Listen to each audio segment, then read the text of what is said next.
Hi friends, எல்லாருக்கும் வணக்கம். நான் வந்து இன்றைக்கி சுண்டக்காய் குழம்பு தான் வைக்க போகிறேன். அதுக்கு நான் வந்து சுண்டக்காய் வந்து இப்படி எடுத்து வச்சுருக்கேன். இதை வந்து நம்ம நசுக்கிக்கலாம். உங்கள்கிட்ட மத்து இருந்துச்சுன்னா கூட மத்து வச்சு நசிக்கங்க. நான் ஒரு பிளாஸ்டிக் கவர் தான் எடுத்து வச்சுருக்கேன். அதில் வந்து ஒன்று ஒன்றா போட்டு நசிக்கலாம். இந்த மாதிரி நசுக்கி எடுத்துக்கலாம்.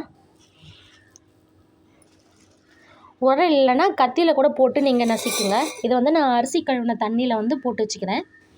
இதே மாதிரி எல்லாத்தையும் நசுக்கி எடுத்துக்கலாம். இந்த மாதிரி கட் பண்ணி நம்ம தண்ணியில் போட்டு வச்சுக்கலாம்.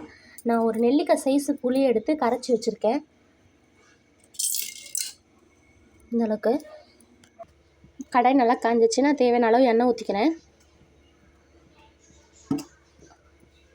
எண்ணெய் நல்லா காயிட்டும். ஒரு 1/4 டீஸ்பூன் கடுகு, ஒரு 1/4 டீஸ்பூன் வெந்தயம் போட்டுக்கிறேன். இது ரெண்டும் நல்லா பொரியட்டும். கடுகு நல்லா பொரிஞ்சிருச்சு. இப்போ நான் சின்ன வெங்காயம் சேர்த்துக்கிறேன். ஒரு 20 பல்லுக்கிட்ட பூண்டு போட்டுக்கிறேங்க. இது நல்லா வதங்கிட்டோம்.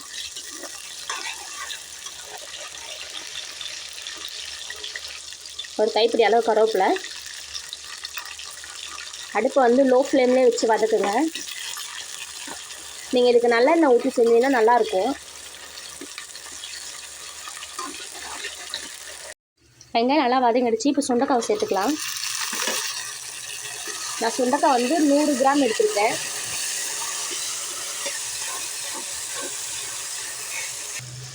சுண்டைக்காயில் கொஞ்சம் கசப்பு இருக்கும். அதை நம்ம இந்த மாதிரி வறுத்துட்டோன்னா அந்த கசப்பு அவ்வளோவும் தெரியாது. நம்ம எண்ணெயிலே நம்ம வறுத்துக்கலாம்.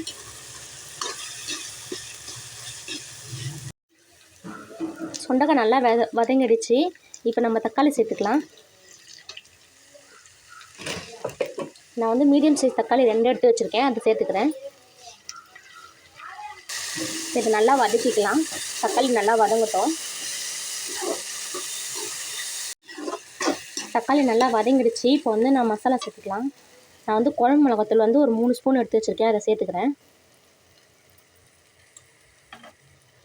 மஞ்சள்தூள் ஒரு 1/4 டீஸ்பூன் சேர்த்துக்கிறேன். தேவையான அளவு உப்பு.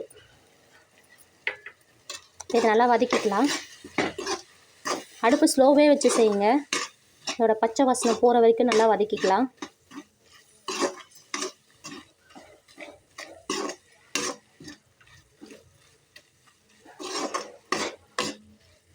இப்போ நல்லா வதங்கிடுச்சு. இப்போ நம்ம புளி தண்ணியை ஊற்றிக்கலாம்.